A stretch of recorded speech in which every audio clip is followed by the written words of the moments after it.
one of the key food groups that you're gonna see we're gonna use, all right, is cashews. Now, I wanted to show you this because I remember one time my wife was preparing the food for a cooking class. And when I walked past a bowl, this is what the cashews look like. So we're talking about raw cashews, okay? We're not talking about roasted or anything, raw cashews. This is what it looked like inside of the bowl. Yeah, very. That was how much residue was on those raw cashews when you buy it from the store. And so therefore I was like, honey, I said, you know, in my mind, of course, I'm not the one preparing the food. I said, honey, this is not gonna work for everybody. This stuff is dirty, you know, just looking at it. But she had her process of getting it to the point where it was nice and clean. When it was all finished and everything, and when it was ready to be served to the people, it went from this to this, where now you can see everything. Now, I'm saying that to say you want to do the same thing. When you prepare your food, you don't want to just buy raw cashews and then immediately just start, you know, blending and doing all those things. You want to give it time to soak to get some of that residue that's on them off of them.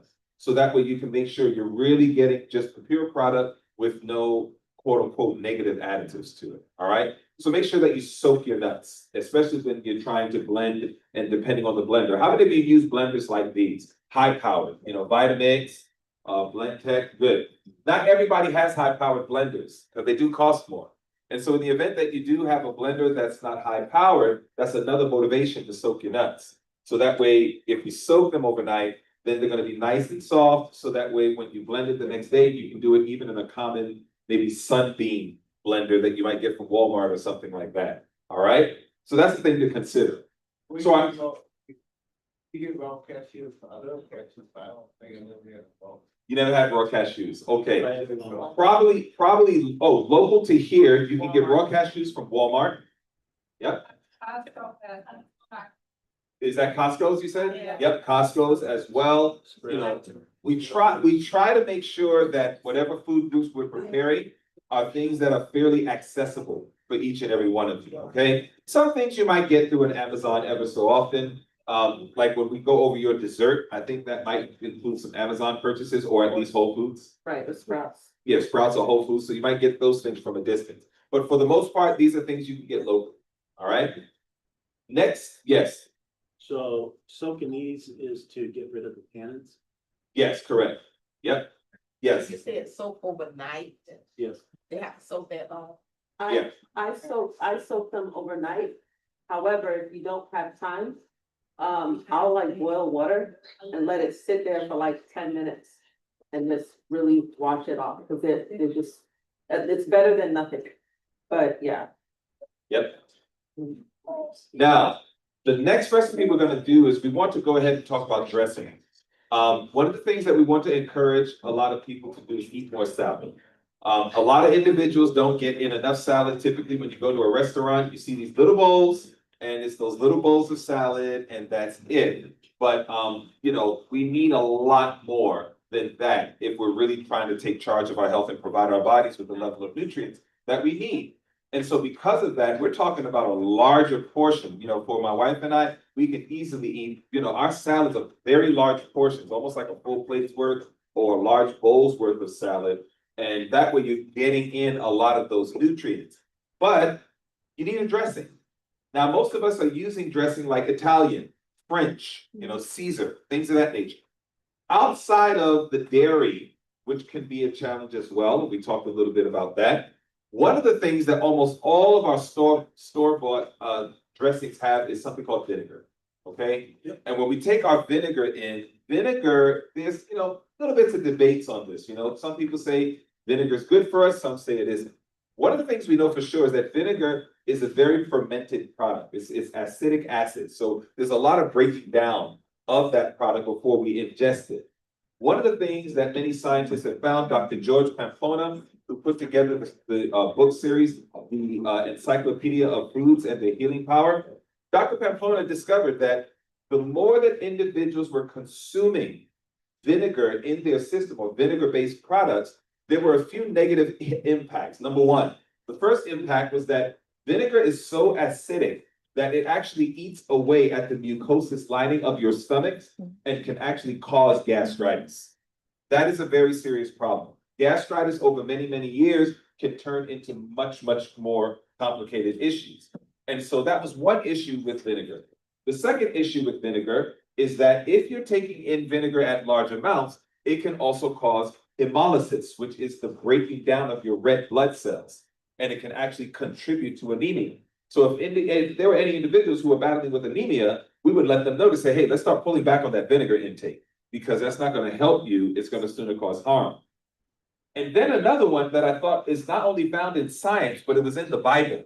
And this one blew my mind. If any of you have a Bible with you in your phone, go to Proverbs 10 and look at verse 26. And you'll be amazed at this. I thought that this was pretty interesting. I never knew this until I saw it. But because vinegar is so incredibly acidic, that it actually can start to eat away at the dental enamel of your teeth. And then when I saw that, I was like, wait a minute. And then you look at Proverbs 10 and verse 26. Does somebody have that? Can you read it out loud?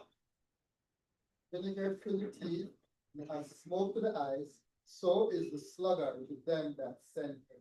Notice that, as vinegar to the teeth, as smoke to the eyes. When smoke gets to our eyes, it's an irritant, right? The same thing is true with vinegar to the teeth. It's an irritant. It starts to break down the dental enamel from your teeth. And when the dental enamel from your teeth gets broken down, that means your teeth can get brittle, easy to crack, and lots of other dental problems. And so for several reasons, we actually encourage individuals, eat more salad, but try to do it with dressings that are not vinegar based. And it's for this reason that we wanted to go ahead and show you how to make your own salad dressing. We're going to show you how to make a salad dressing, and this is a Caesar, correct? Ranch. A ranch, thank you, ranch. This is going to be a ranch dressing. But before we do that, go ahead, my sister.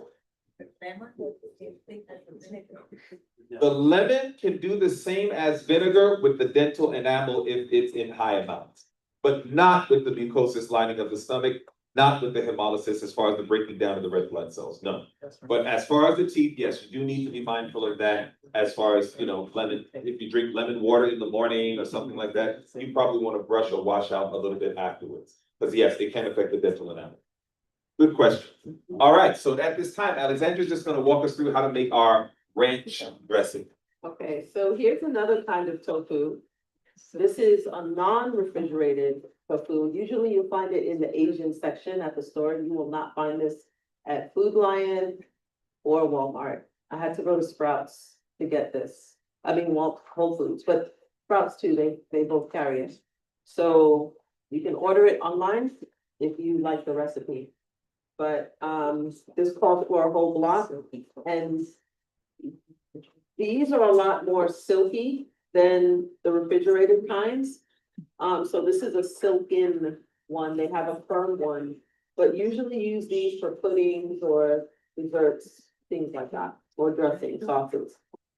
Okay, and then you have a couple of soaked cashews. Then you have the lemon juice, just freshly squeezed this morning.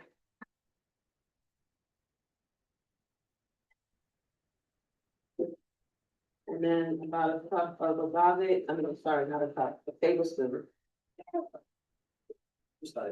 right? Tablespoon and a half, but yeah, yours is back there. And then 2 teaspoons of onion powder.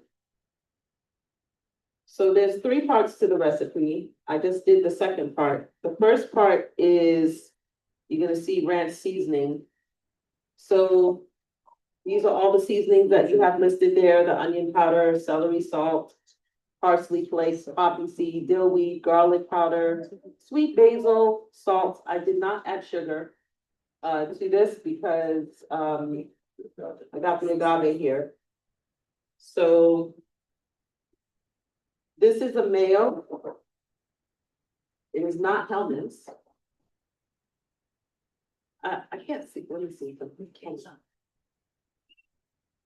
Okay.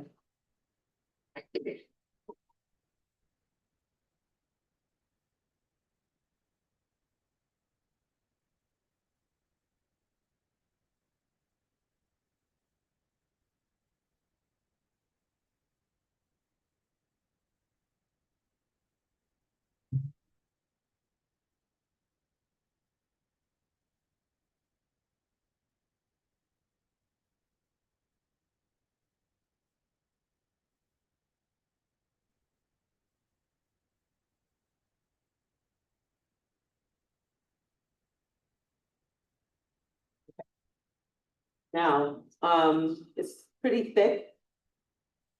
And you're gonna add a cup, it's about 2 cups here. And so this right here could be a mayonnaise that. Yeah, yes, it's, there's a taste adjustment, obviously, when you're changing your diet. But, I think nowadays it's so much easier. I mean, the potluck was so good yesterday. I mean, the ranch dressing, whoever made that, it was so good. I think the recipe was there. I need to find out what it was so full of flavor. So, who did it? Annie. Oh my word. Is she here? Yes. That ranch dressing was really good. That's it from we. That's the Weimar? Yeah. Well, that was really good. And I ate from Weimar, it didn't taste that good. You must have added something, No, it's- like extra loving. It's documented. Okay, Yeah, the recipe, I put in more amount of the chai, okay, and that's what I give the flavor. yes, There you because go. it was, I mean, that flavor was, okay. So this is your mayo. Obviously, when you refrigerate it, it will get even thicker. It won't even, it'll stick to the spoon. When you're doing your ranch, you're gonna add a tablespoon, this is 2 tablespoons. And then you're gonna add water. And you're gonna add more lemon. Let me see what else here. Yeah, but I'm not going to do that because I'm just gonna add it to what you all have here, because it's just gonna be too, runny, and we don't want that, so. So this is your ranch dressing right here. Okay, Let's stick to the version. yeah. I don't know if it was good as yesterday's, but I'm sure you'll enjoy it. All right, nice. Okay, so that is going to be our dressing. So this is just one idea. I was very happy to see, and I don't know if they're still here, but there was a giving away of cookbooks, plant-based cookbooks for everyone who came. So we're hoping that you can get access to that cookbook. There are many others as well that you can partake of, so that way you can try to experiment as much as possible with various types of plant-based cuisine, to the point that maybe it becomes your staple, it's your normal now, all right? The next thing that we're gonna start preparing is cheese. How many cheese lovers we have? We got some cheese lovers here? All right, so, we're definitely gonna go ahead and do our cheese replacement. There are many motivations for doing cheese. Unfortunately, in the world of our regular cheese, store-bought cheese, I mean, there's a reason why when you go to the cheese section, you have to hold your breath. I mean, unless you enjoy the smell, of course. But what's happening is there is a putrefaction that's happening with a lot of the food groups, where it is a release of many toxins. And as a result of that, cheese is one of the most deleterious foods to the stomach that we can introduce. And like we showed earlier in the week, it's a contributor to many of the diseases that we are suffering and battling with, like our diabetes, like our hypertension, and of course our weight gain, and it can even affect our immunity. It's for all of these reasons that we said, let's start learning how to make a cheese alternative. So we're gonna do 2 cheeses. We're gonna do a cheddar cheese, and this will be a cheese that you can try, so that way you can, look at it. This is something that you can add to your macaroni and cheese, or if you wanna pour it over your broccoli, or if you wanna dip it with tortillas, anything of that nature, you'll be able to do that. And then we're also gonna do an Alfredo sauce. And Alfredo, how many like fettuccine and Alfredo? Is that a good one for some of you? Yeah. Yeah, really, really delicious. And this is a winner when it comes to these cheeses. They're an excellent alternative to cheese lovers. So we trust that you're gonna enjoy it very much. Okay. So we're gonna do the Alfredo first. The recipes are pretty similar, outside of maybe 1 or 2 things. So. This is a cup of cashews. And let me see, make sure I'm doing it right. 3 tablespoons of nutritional yeast flakes. Now this gives it a nice cheesy taste.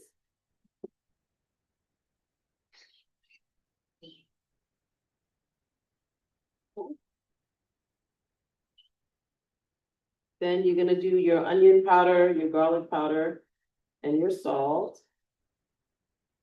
Now, if you notice, there's lemon juice.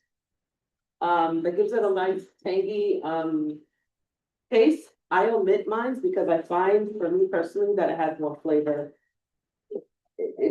I don't like the tangy too much, but I feel like the cheese has more flavor without the lemon. So, but, you know, I left it there and it's up to you if you wanna try it. If you use, what's that, smoked, hickory smoke, you can add a little bit of that to the cheese, you can put it on your pizza. My daughter makes probably the best mac and cheese plant-based I've ever tasted. Ever tasted. I mean, and she uses this, but she adds like, she'll add the chow cheese to it. Yeah.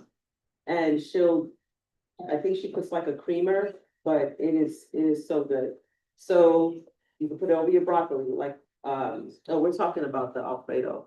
I mean, I'm getting confused with the cheddar, but either way, the Alfredo is still good. You do the fettuccine, you could do it with your roasted vegetables, it's very good. So, okay, so that's pretty much it. And also, I found that when I made this cheese, it is the base to a lot of delicious sauces. So if you do the cashews, the onion powder, the garlic powder, the salt, and the yeast flakes, and you start adding things like sweet basil or dill, you can be very creative. And it tastes really good. You'll be surprised the kind of nice sauces you can make with just this base. You do the same. Lots of flavor. Say again, You do the same with the. The ranch. The ranch. I make It makes, taste like blue cheese. what kind, blue cheese? Yeah. Yeah, I never tried that. No, it's just more of some of the ingredients. Yeah, it's amazing, just a little more this or that, it changes the taste to it. So this is, I'm gonna blend the Alfredo. And you're gonna see how quickly it's gonna turn into a cheddar just by a couple of, wrong top. Ingredients. Hopefully this is on. Okay.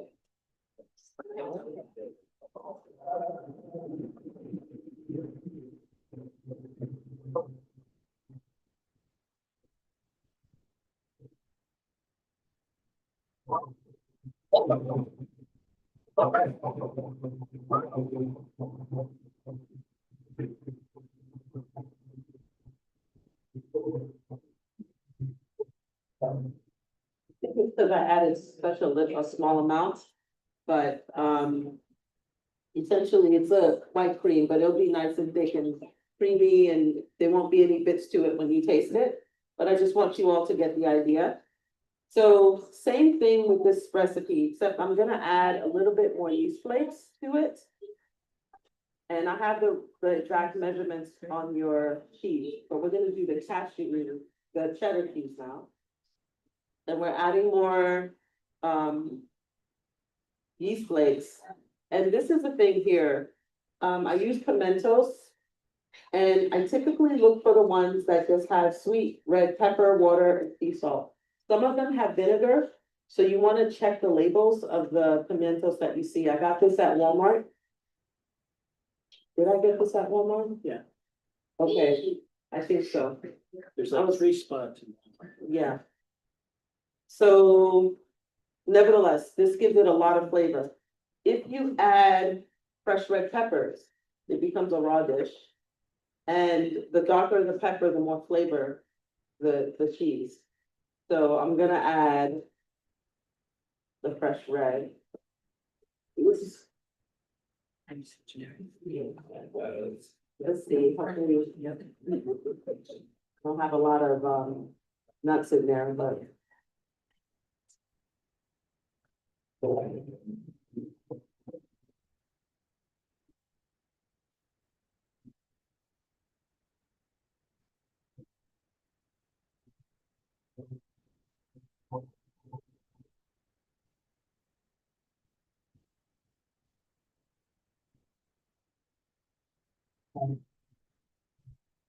If I was making, I would add a lot more and it would have been, you know, a lot more fuller to smooth it, but it changes color. It gets even deeper when you use the pimentos, okay?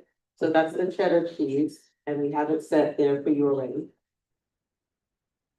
Now, when you Mhm. are using the cashews, Yes. are they always the raw as opposed to roasted cashews? I always use raw. I never tried it with roasted. Definitely do not use the salted, because adding salt to this with salt, it becomes high sodium food. But, so I would recommend you do unsalted roasted to try it. I would think it's okay. Cause it's just roasted. But from a health conscious standpoint, one of the challenges with roasted, as we know, is gonna be the Oh, the oils. oil, that's The true. oils that are Yeah, added. So that's true. if you really like the flavor of roasted nuts, even roasted cashews, then we would sooner recommend do dry roasted. Okay, If you do dry roasted, which you can do in your own oven, or of course, if you wanna go ahead and buy it, you can buy it. But that would be better of an option than doing just regular roasted. So then that way you're avoiding a lot of the oils that are typically put in there that can create some complication, because, you know, again, we're doing this both for taste, but we're doing it also for health. And when we do roasted, the health starts to get a little compromised. So again, it would be wiser to do dry roasted if you're gonna enjoy the roasted flavors. Okay? oh, I wanted to also say the shelf life for these, put in the refrigerator 5 to 7 days. It could stay in the refrigerator, they're oil free, I don't know how it would be for, freezing them. But just wanna put that out there, 5 to 7 days refrigerator, it'll last in the fridge. All right, so when we're talking about now, are you doing the other cheese demo or we moving to the next one? We just did 2 demos. with- Okay, so we just did the 2 demos. So we just did our scrambled tofu. We also did our salad dressing. We also did 2 cheeses. One thing we want to do is draw your attention to the screen just for a moment.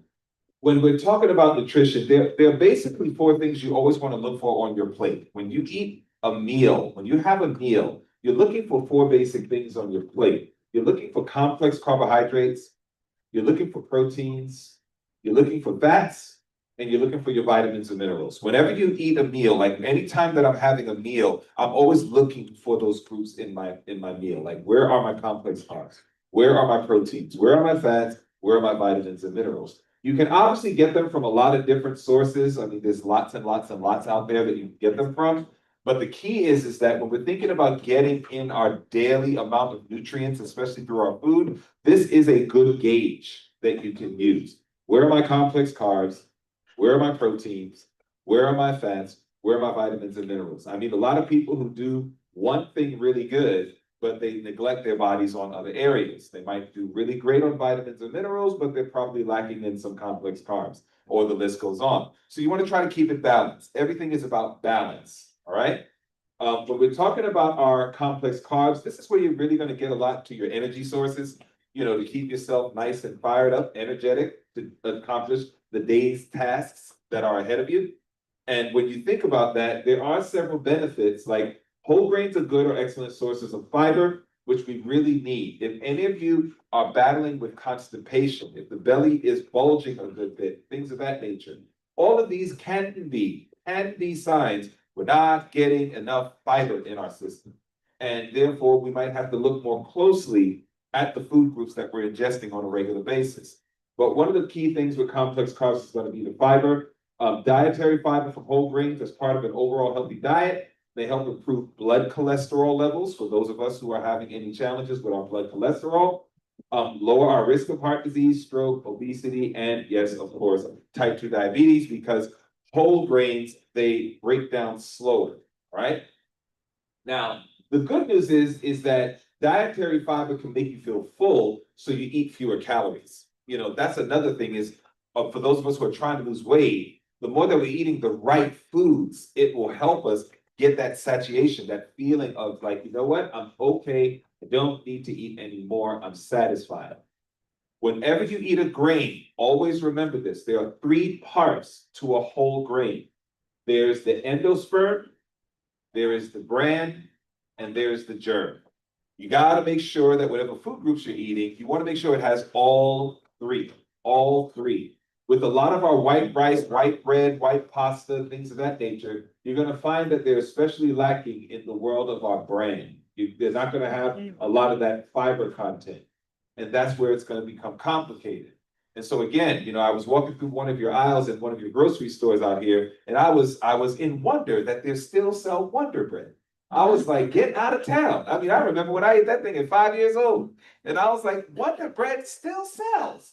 And that is probably one of the absolute worst breads that we could eat, as far as nutrients, as far as getting what our bodies need. I understand it tastes great, but it's really not good for us when we're talking about taking charge of our health. So yes, if you're eating Wonder Bread, I'm gonna recommend at least, hey, if you can start scaling back. Like we said, it may not be an immediate elimination, but at least if you had it twice a week, try to do it once a week. If you do it once a week, try to do it once every other week. Try to switch it up where you start scaling back and getting more of your whole grains. Always remember this. Today we have a lot of stripped grains, and a word that's used is enriched. We see this word enriched, it's a very deceptive word, because it sounds like more is in the grain, but it's actually less, right? Now, the Bible says, what God has joined together, let no man put asunder. That's not only true for marriage, that's true for our grains and for a lot of other food groups that we eat. Eat it the way that it was meant to be eaten. And look at this, you have a whole world of grains out there. I mean, and we, for the purpose of digestive health, we encourage you, try to diversify and get as many grains as possible in that diet. So I want you to see this here. We got several. You have amaranth. You have amaranth that looks like this. Every single thing here is a whole grain. You have oats, of course, which a lot of us are familiar with. You have quinoa, which is considered a superfood. Then you have something called sorghum. A lot of individuals do not know about this. They don't eat sorghum, but sorghum is also very, very good. There's even a sorghum drink that you can enjoy. Then there's, of course, buckwheat. Buckwheat. Then you have paprika that you can also enjoy. Then you have bulgur wheat, which you can enjoy. You have teff. You have kamut. You have millet. You have spelt. And of course, you have farro. So I'm showing you this just to show there's a diversity of whole grains. So even if you have allergic reactions or anything like that, you can, of course, look into other alternatives as well. But please be intentional of getting more of the whole grains in the diet. I especially say this to the diabetics in the room. If you're going to eat a grain, you definitely want it to be whole grain in comparison so you can get all of those benefits. Now at this time, I think we're ready for our meat replacement. Yes. So we know that there may be some meat lovers. We enjoy our meat and for several reasons, but we've been showing all throughout this week that whether we're talking about cancer, whether we're talking about hypertension, whether we're talking about diabetes or even the immune system and even our mental health, there are so many motivations to take a step back from a lot of our animal-based products to get more into plant-based. So we're going to now show you a meat alternative. We have done this at many organizations, many churches, and lots of other places where people have a diversity of diet. And this one really was a winner with a lot of individuals who were meat lovers. All right. So this is going to be not a meat loaf, but a holiday nut loaf. So you can go ahead with that. So we're gonna start off with the 4 cups of brown rice. And then to that, we're gonna add something called almond paste. And what you do is you mix or blend equal amounts of almond and water. So the recipe says half a cup almonds, half a cup water. So I'm gonna put that in there.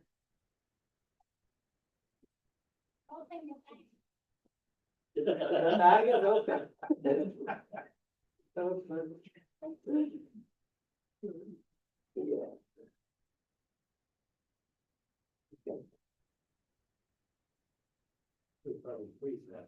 Yeah. Okay, okay. Then we're gonna add the seasoning, the tofu, the holiday nut loaf seasoning. And you see it above, and it says, it has all the mock chicken seasoning. See that? The yeast flakes, look above the holiday nut. Yeah, my chickens. Okay. You all see that, and it says onion powder, onion salt, sage, thyme. Now, the only thing I'll tell you, at the bottom of that list, it says savory. I cannot find that seasoning except in Georgia. That's the only place I've ever found it. So I don't use it. So it's only calls for a quarter teaspoon. So I omit it, generally, because it's not something easy to find. But, so you sprinkle that seasoning in here. Sorry, hold on. Okay. All right, so you sprinkle the holiday nut milk seasoning there. Then you're gonna add, your garlic salt, your onion salt, your dried onion flakes. Now, the one thing I'll say is I sauteed fresh onions instead, and it gives it even more flavor, okay? But I wanted you all to see it as it's said in the recipe, so I just followed the recipe with the dried onion flakes. And then you have your whole grain that we were just talking about with the oat. Your nut milk. Who makes their own nut milk here? Yeah, you know, I was just saying, you live in Northern California, and for this container of milk, it will cost like $6-7, depending on the store. And that is absolutely absurd. So $2.99, $3.99. So, yeah, we're in the wrong state, babe. So what I do, for those who don't know how to do almond milk, it's very simple. You soak your almonds. I'll do like a cup of almonds soaked. And I'll do like I'll soak it overnight.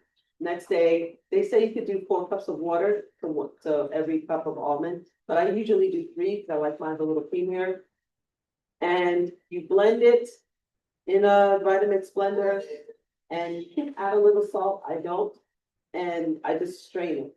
Some people will add dates to it and all these things, but it's almond milk. Just water and almond and maybe a little salt, and you're not spending nowhere near as this. So just a little tip right there.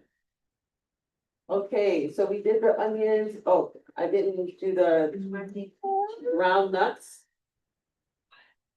And then there was also the onion, salt, the parsley and all that that's added.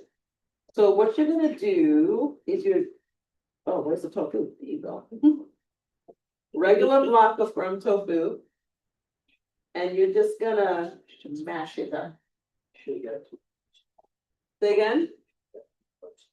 I know, but it fell over there, so, I mean, yours is already done, but, yeah. So you just mash it up, and it's gonna get nice and stiff. Doesn't look very appetizing, but when you're baking it, the flavors come alive, and the house smells really good.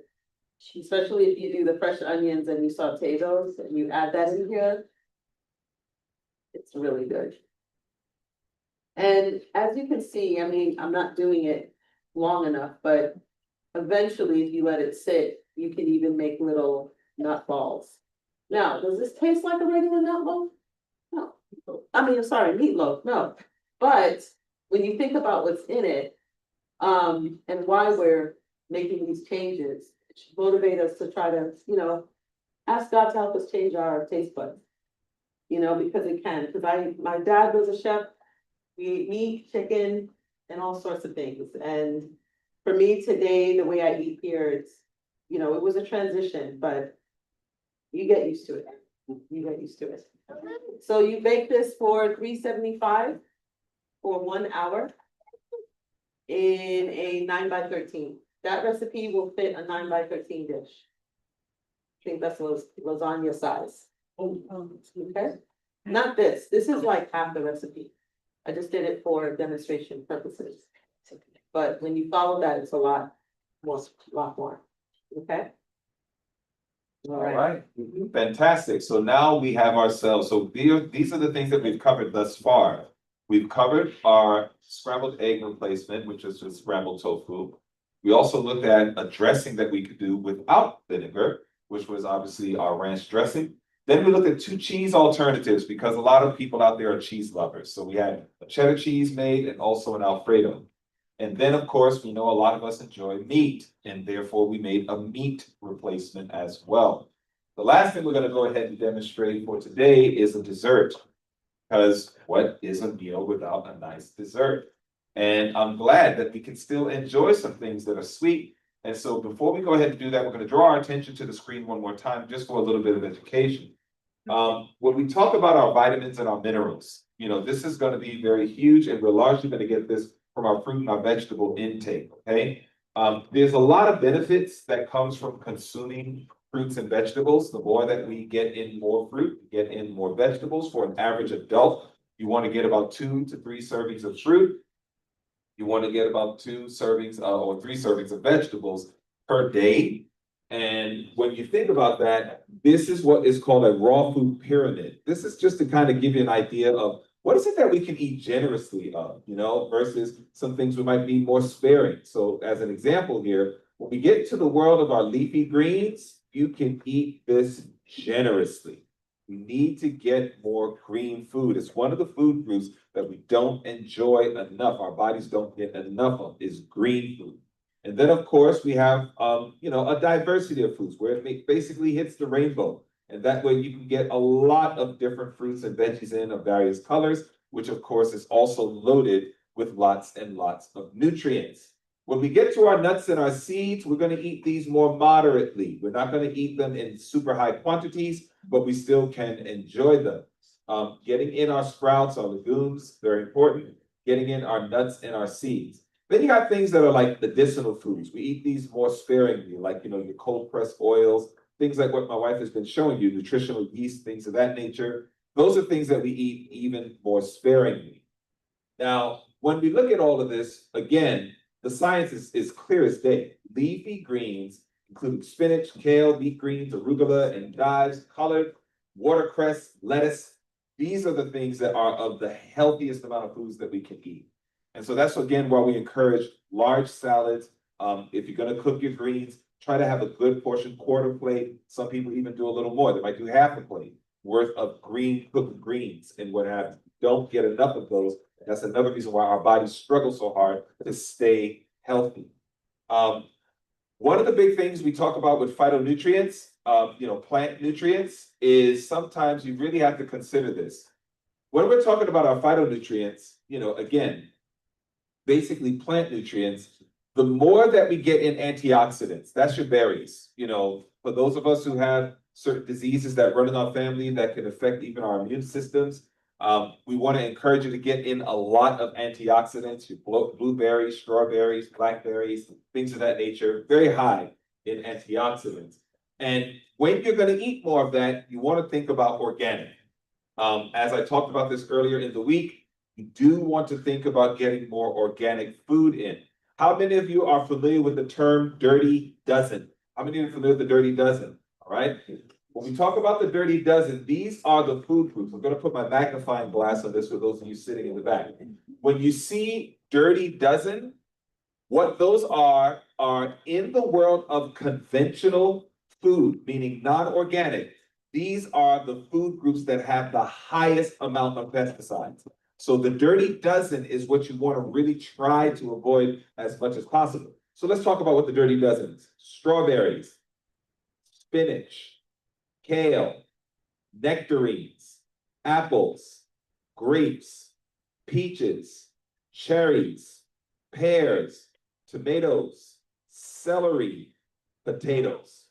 These, if you're buying these conventional, meaning non-organic, these are the food groups that are going to be highest in absorbing a lot of pesticides. The more pesticides that are absorbed in the food is the more it can create complications as it relates to our health. There are even studies that are showing now that neurodegenerative diseases like Parkinson's can even be connected to high consumption of food groups that are with high pesticides. So these are the things you want to watch out for. Now, there's also something called the Clean 15. These are the 15 top food groups that you can buy conventional, we're not talking organic, conventional, that are lowest in pesticides. So what are the conventional foods that are lowest in pesticides? Avocados, sweet corn, pineapples, frozen sweet peas, onions, papayas, eggplants, asparagus, kiwis, cabbages, cauliflower, cantaloupe, broccoli, mushrooms, honeydew melons. These are the food groups that you can buy conventional, and they're not going to be very high in pesticides, okay? So you may not necessarily have to get these in organic form, okay? But when it comes to the Dirty Dozen, we are just encouraging you, you really want to watch out for getting these food groups in conventional. Sooner get those in organic. So if you buy any of the Dirty Dozen, then try to get those organic in comparison to getting them conventional, only because of that pesticide content, which could be pretty bad. All right? Say again? Yeah, I mean, grow your own, but I don't know how many of us are gardeners in the room. I don't know how many of us have, the resources, the wherewithal, the knowledge. You need knowledge to grow food, family. You don't just walk on the dirt, just drop a seed in it and say, all right, let's go. It's gonna take a little bit more effort than that, right? But nevertheless, you do what you can. So again, for those of us right now who are not gardening and getting a good amount of our food from our soil, if you're gonna go shopping, let's shop intelligent, right? Let's do what we can to say, hey, I'm eating for strength. So whatever I'm buying, if it's the clean 15, I'll get that conventional. But if it's the Dirty Dozen, I'm gonna go ahead and try to stay organic on that because I want to do what I can to keep myself as healthy as possible. Cooking is not a bad thing. We are not raw foodists. We don't believe that everything you have to eat is raw. There's a beautiful nutrient called lycopene that you get out of tomatoes. Well, you're not going to get it out of the tomatoes if you eat it raw, but if you cook the tomatoes, you can release the lycopene in it. So we don't believe that everything should be raw. You can cook your food. But if you're going to cook, just remember that steaming is usually going to be the best. Steaming is where you maintain a lot of your nutrients. It's boiling food where we usually lose a lot of nutrients. Y'all know how it goes. You know what it is. When you boil your vegetables, when the vegetables are ready, where's the first location we go to? Once the vegetables are ready, after boiling, where do we go to? We go to the sink. And what do we do at the sink? We pour the water out. And what do you think is mixed in that water? A lot of the nutrients that came from the vegetables, right? And so again, the idea is that if you're going to cook your vegetables, try to cook it in a way that maintains its nutrients. And that's going to be typically through some type of method of steaming. You use a colander, you take a pot, put a colander on top, you got some water in there, and let the steam come from the water, and then you put your vegetables in the colander, and then you go ahead and put your top on it. Let that steam cook your vegetable. So then that way you're keeping those nutrients in. Again, I am all for eating food that tastes good. Believe me, I do not believe in punishment. So it's like when you eat, enjoy your food. But part of our enjoyment needs to be that I know this food is doing good for my body. Amen. It's doing good for my mind. So we just want the best of both worlds. We want it to be healthy and we want it to be tasty. All right. Now, how much should we have when it comes to our various fruits and vegetables? The answer is very simple. Adults should at least half a cup, 1.5 to 2 cups per day of fruit and 2 to 3 cups per day of vegetables. If we can just make sure that we're getting 2 to 3 cups of vegetables a day, and then we're getting 1.5 to 2 cups per day of fruit, you can diversify your fruit, then this is where we know we're giving our bodies some good nutrients for the day. All right? These are things for us to consider. Now, as we get ready to go ahead and go through our final demonstration, which is going to be our dessert, I just want to show you again. What my wife and I have been plant-based we've been married for 28 years. I would say we've been plant-based for just about, 27 years. I would say 27 years, we've been completely plant-based. And, we have done everything. We have our children, again, 27, 26, 25, 24. All of our children, they have all been brought up plant-based as well. We are grateful to God that everybody has a complete bill of health. A lot of them are very strong, doing wonderful. And we are grateful and we are thankful that thus far no one has been diagnosed with any diseases. You know, there's no hypertension, there's no diabetes, there's no cancers, there's none of these things. We are grateful. We thank God for this. But the thing we want to encourage you is to understand that you can enjoy your food. This is an example of a tofu stir fry that we were able to make. We wanted to do like an Asian night. So, you know, we did like a tofu stir fry with broccoli. This would be like a chicken with broccoli type of dish. And we were able to make that. Then with the cheese that you just saw, this is a macaroni and cheese that we were able to make. So you can pour your cheese on there and you can enjoy your mac and cheese. My wife talked about our daughter Jada and Kayla. These are our cooks. We have 2 boys, 2 girls. You know, I told my mother at 17, I said, I'm gonna find a beautiful woman. We're gonna have 4 children. We're gonna have 2 boys and 2 girls. And we hit the jackpot. And so, you know, I was like, yes. And so we got 2 boys, 2 girls. Our girls are some pretty mean cooks. They can really prepare some great food. This is when they made biscuits and gravy for us one morning and with some scrambled tofu. And it was absolutely delicious. They were really masters on those biscuits. And, you know, we would, so I'm showing you this to show you that whenever you hear the word plant-based, we start thinking Bugs Bunny or something like that. You know, just somebody just eating carrot sticks all the time or whatever. Carrot sticks are included in the meals, but we want you to see this so you can know that you can actually make food that is very enjoyable, very, very delicious. This is just an example. These were Kayla's cupcakes. Kayla was an amazing baker. She made this. She also made this wonderful cake here. And again, I mean, think about this. This is completely plant-based, all right? There's no eggs, there's no butter or anything, and it's not a rock. You know, it's like you can bite into it and it's moist, it's fluffy, and it tastes amazing. But we wanted you to see that just so you can get inspired to say, hey, if I start to eat more plant-based food, what is my life gonna look like? You know, what are my meals gonna look like? And I'm just showing you some examples. In addition to wonderful salads, in addition to a lot of other great things we need to eat, you can also have some pretty cool things that you can eat, all right? So this is what you can do, and I hope you'll be inspired by that. Now we're gonna go ahead and go through our last demo, which is on how to make a wonderful carob pie. And my wife's gonna tell you a little bit about it. Yes, and this is gonna be a dry demo, because of the setting, it's gonna be difficult, it was difficult to do. I'm just gonna explain it to you. The crust. This crust, once you put it in the food processor, you're adding the pecans, the dates, the carob powder, and the vanilla flavor. When you blend it, you're gonna blend it. It's gonna get incorporated, but you gotta keep blending it until it gets nice and sticky. Okay, and that's gonna be the crust that you put in your dish, okay?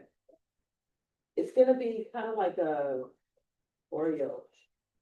It's gonna look like Oreo crust. It's really good. Then, the filling, I recommend you definitely soak the nuts here. The 3 cups of raw cashews. You soak the nuts, then you add the 2 cups of unsweetened, it must be unsweetened almond milk.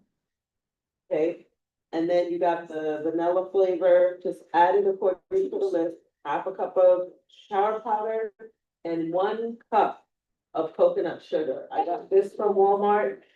I got this from Whole Foods. I got this from Sprouts. All right, this is unrefined coconut oil. When you're blending, do not add the coconut oil. Just do the cashews, the milk, the vanilla, carob, and the coconut sugar.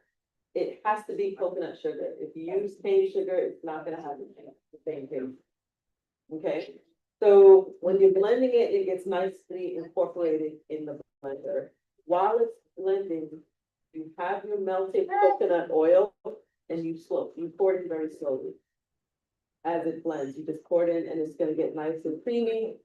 That's what actually brings the flavors together. And it's a raw dish, so that when you finish your pie, you just put it in the freezer. And that's it, and that's what you're gonna taste today. I don't see it on the table, but They're waiting for it to Can I speak to that real quick? Yeah, So okay, the lovely Airbnb that we were Oh, yeah. staying in. yeah. It was interesting, you know, we had some fun We've last had night. some interesting things. Yeah, there was a lot going on at that place and in spite of those several challenges, one of them was that the freezer was not very cold or cold enough. And so this dessert was something we wanted to kind of chill it to the point that we could make some nice stiff cuts from it. Mhm. And so unfortunately, the freezer did not do that good a job of getting it, the temperature just wasn't there. So the hotel heat was very gracious to allow us to put ours in there. And so we're letting it sit there right now. It is getting better, but instead of a pie, you might have a pudding. So we're just warning you ahead of time, might have a little pudding or whatever. But I told my wife, I said, honey, I said, don't worry about it. You know, because she really pours her heart into these to make sure that everybody leaves very, very happy. And I said, well, you know what? I said, I'm almost positive that what they care more about is how does it taste in comparison to how firm it is. You can get an idea, yeah, one day in the future, you make it, it'll be nice and firm. But at least, if anything, if you get your pudding, hopefully it'll still be so delicious that you'll say, wow, I can't wait to do this again. And then I can freeze it, make my nice little cuts out of it. So we're gonna let that sit in the refrigerator, the freezer a little longer. But we are prepared to serve you your food. Yes. Are you all prepared to eat? Oh, yeah. Okay, I heard, okay. So why don't you go ahead? Yes, my sister. Say your name. So what is it actually? It's like a pound cake, and that's a carob covering over it. Instead of chocolate. If you are familiar with carob, it's kind of like a chocolate replacement. And so that's a carob covering over, but it's like a pound cake. So is the recipe for the pound cake in here? No, I'm so sorry, but we can get it for you. Yes, No, we can get it for you. Here, listen, if y'all want, take this email down. And then we can email you any of the recipes that you would like. So you can take that email down right there, and then we can do that. Yes, so let us go ahead. We're gonna pray, and then we're gonna serve you your food, all right? Let's pray real quick, and then we will serve you your food. Our loving Father, we want to thank you so much for this time that we were able to just go through a little inspiration of how we can eat for strength. Lord, we thank you that you're the author of it all. So I just pray that your blessings will be with everyone as they partake, that they will enjoy their meal, and that it will bring nourishment and strength to them. We thank you for all the hands that were involved in this preparations, and we pray your blessings upon them as well. And we ask it all in Jesus' name. Amen. Amen. All right. So please, we're going to go ahead and sit tight. Your plates are going to be served. Bon appetit.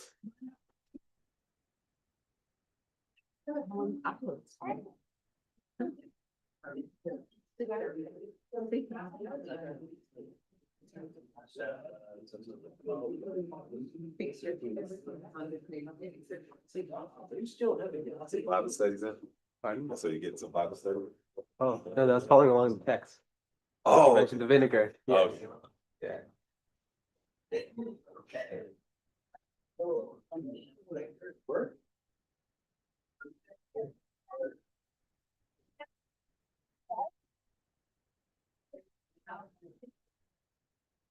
Gotta look it up.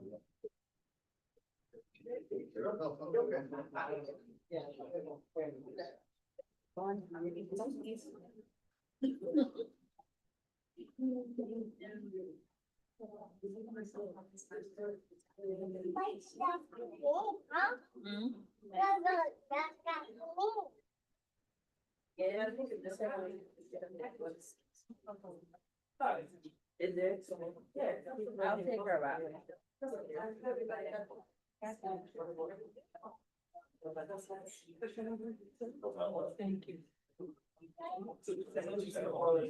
Thank you.